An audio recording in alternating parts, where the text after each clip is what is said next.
Depuis le 1er mars, 120 000 mineurs du Nord et du Pas-de-Calais sont en grève. Les mineurs du Nord, c'est-à-dire la moitié des mineurs de France. Ils vivent entre Béthune et Valenciennes, dans des villes du nom de Lens, Douai, Oigny, Hénin-Liétard, Sallaumines et Courrières.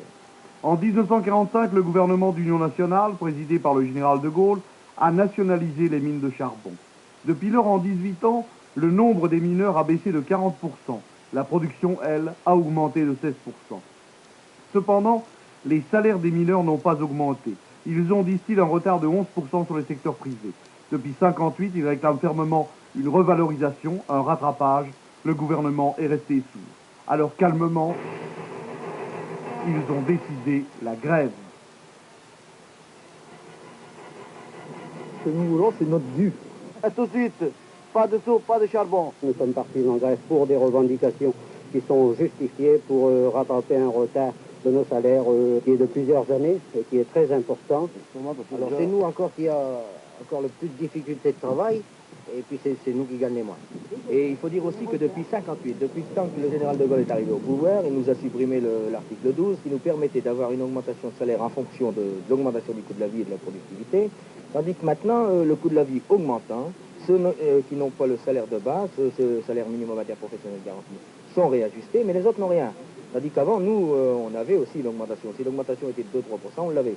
Tandis que depuis ce temps-là, on n'a plus rien. Depuis 1958. Nous avons épuisé, avant de démarrer dans cette grève, tous les moyens possibles et imaginables de discussion. On n'a pas voulu nous écouter. Maintenant, nous sommes partis. Nous ne nous arrêterons pas en chemin. Nous irons jusqu'au bout. Nous irons jusqu'à la victoire. C'est la volonté unanime de toute la corporation. Oui, ils iront jusqu'au bout, jusqu'à obtenir les 11%. Dès le début de la grève, le président de la République répond aux revendications en réquisitionnant les mineurs. Ceux-ci refusent le travail forcé. Les prélats de Cambrai et d'Arras les appuient, avec eux des ingénieurs, des hommes politiques de tous bords, y compris de la majorité.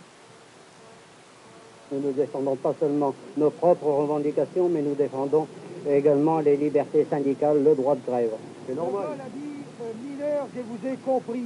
Mais ce qu'a pu dire Oster, c'est que nous, on ne le comprend plus. Le général de Gaulle détient tous les pouvoirs. S'il le voulait, le général de Gaulle pourrait faire quelque chose pour la corporation minière. C'est la première fois qu'on voit que toute la classe ouvrière est d'accord.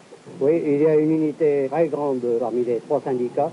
C'est ça qu'il ne faut pas oublier, garder l'unité après. Hein. Ben, on en est convaincu. Le problème, c'est qu'on a pensé que les comités de grève qui existent maintenant, ben, on essaiera de les transformer, de les garder, afin que ce ne soient plus des comités de grève, mais que ce soit des comités de pluie. Parce que ça aussi, c'est une de nos revendications. Hein. Les comités d'entreprise, ben, pour nous, dans les mines, on n'en parle plus. Ça n'existe plus. Hein. Mais à partir d'aujourd'hui, on est bien décidé, que ce soit légal ou illégal, de maintenir nos comités de grève afin qu'ils soient représentatifs auprès des ouvriers. Oui. Tous les ans, il y a un Marcinelle dans le Nord-Pas-de-Calais par les morts de la silicose. Ouais. La silicose, j'ai vu moi des gars à 30 ans mourir de la silicose. Arrivé à 50 ans, à l'âge de 50 ans, ben c'est fini pour nous. Il faut dire que les houillères font, le gouvernement en particulier, que du bénéfice sur les mineurs, parce que toute leur vie, ils payent pour une retraite et ils en bénéficient. Partout où nous avons interrogé mineurs, même réponse. Ce n'est pas une grève politique. De Gaulle nous a déçus, d'accord, mais ce que nous voulons, c'est être payés décemment. 200 francs belges par jour, tel est le salaire d'un ouvrier de fond. Comment vivre avec 200 francs belges par jour, une femme, des enfants et la silicose qui vous guette? Tout ce que nous pouvons dire, c'est que nous savons ce que nous voulons. Nous voulons qu'on revalorise nettement et clairement la situation du mineur. Sur ce point, il semble que tout de même, aujourd'hui, tout le monde, le gouvernement, les autorités, aient pris conscience également de cette nécessité. Ce qui nous durcit et ce que nous admettons mal, c'est que bien qu'on reconnaisse que les mineurs, que la grève des mineurs ait posé un certain nombre de problèmes extrêmement sérieux, comme le problème de l'énergie par exemple, on en soit encore aujourd'hui, après 3 semaines, à n'avoir pas fait de propositions précises et plus constructives aux mineurs. Ça nous semble traduire un immobilisme et une espèce de passivité de la part des autorités qui sont jugées extrêmement sévèrement par l'ensemble de la corporation minière. Pour certains, le logement aussi est un problème. Il faut dire qu'en 1946, il y a eu des difficultés pour le logement.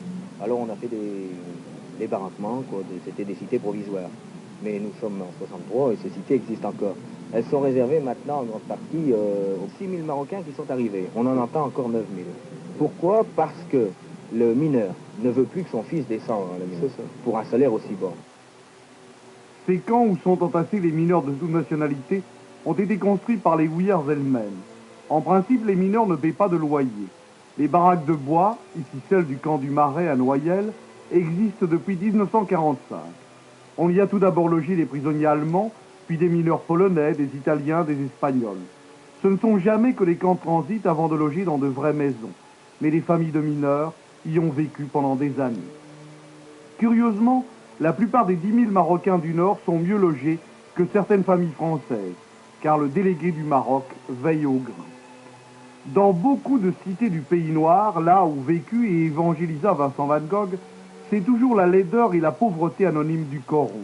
Ici comme en Wallonie, on parle reconversion, silicose, risque de chômage, désaffection, crainte de la fermeture du puits, attente d'une politique de l'énergie. Nous sommes allés rendre visite à une famille de Méricourt, les Chavaudras. Le père est moniteur de fond. La mère élève comme elle peut ses 10 enfants. La dernière paie remonte au 9 mars. Depuis lors, le père n'a plus rapporté d'argent. Je voudrais vous demander combien gagnez-vous 2004. Ça fait 240 francs belges par jour. Enfin, 2004. Qu'est-ce que les allocations familiales peuvent représenter dans votre traitement? Ça triple mon salaire. Ça triple votre salaire. Ça vous aide? Ah oui. Normalement. Ah oui. Ça vient un bon appoint au traitement de monsieur. Oui. Est-ce que pour le moment, après tant de jours de grève, les réserves d'argent baissent ou est-ce que malgré tout vous pensez pouvoir tenir? Les réserves d'argent baissent, c'est normal, parce qu'on ne peut pas vivre sans les dépenser, il faut manger, mais enfin pour nous ce n'est pas encore le plus grave.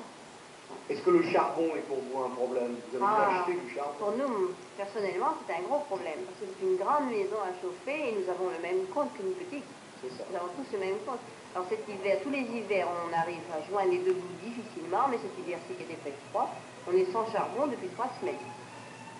En effet, paradoxalement, les mineurs manquent de charbon. Alors certains se sont souvenus qu'il y avait de vieux puits désaffectés.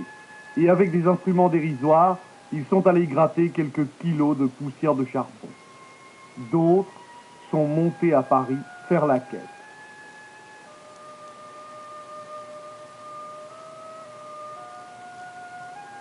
Nos femmes ont dit, il y a un moment, on a parlé que les délégués auraient été arrêtés. Nos femmes ont dit, s'ils sont arrêtés, c'est nous qui ont. Mon mari me disait tout à l'heure que c'est la première fois qu'il voit une unité syndicale ainsi, et moi c'est la première fois que je vois les femmes aussi gonflées. Dans quelques jours, si la grève devait encore se poursuivre, jusqu'à ce que vous ayez atteint vos buts, vous allez manquer de fonds. Qu'est-ce qui peut arriver à ce moment-là? J'espère que la solidarité jouera et que vous pourrez continuer malgré tout. Je pense que la solidarité jouera, la solidarité internationale, bien entendu, mais aussi et surtout la solidarité nationale. Et ça a aidé beaucoup le mouvement, la position des ingénieurs. C'est la première fois qu'on le voit dans l'histoire. Les ingénieurs ont une position courageuse. Ça, il faut le dire. Nous avons reçu des fonds des mineurs allemands, des mineurs américains, des Belges aussi, oui, il me semble. Comme nos camarades espagnols. Pourtant, ce sont des gens qui sont pas riches. Ici, il y a des mineurs qui viennent de revenir dimanche de Paris. Ils ont été quittés à Paris, ils sont revenus avec 100 millions. Pour le Nord et le Pas-de-Calais, pour qu'un mineur ait 5 000 francs, il faudrait 400 millions. Rien que pour le Nord et le Pas-de-Calais. Ces pains, ces 22 000 pains, viennent de Belgique. Du Midi sont venus par camion 8 000 litres de vin. De l'argent arrive chaque jour, mais pour donner à chaque mineur de France seulement 500 de nos francs, il faudrait collecter 100 millions. Dans les caisses de l'intersyndicale, il y a à peine la moitié. Quelle sera votre position en face d'une intervention possible du président de la République? Nous sommes des organisations syndicales, des organisations responsables. Pour nous, la manière dont nous concevons notre action, c'est tout simplement d'apprécier, de discuter nos conditions de vie et nos conditions de travail. Et ça, je crois, comme toute organisation syndicale, jamais nous n'abandonnons à qui que ce soit le soin de fixer ces conditions de vie et de travail. Nous entendons en discuter, nous entendons avoir notre mot à dire, et c'est cette volonté de dialogue qui pour nous prévaut. Nous attendons donc qu'on nous fasse des propositions précises.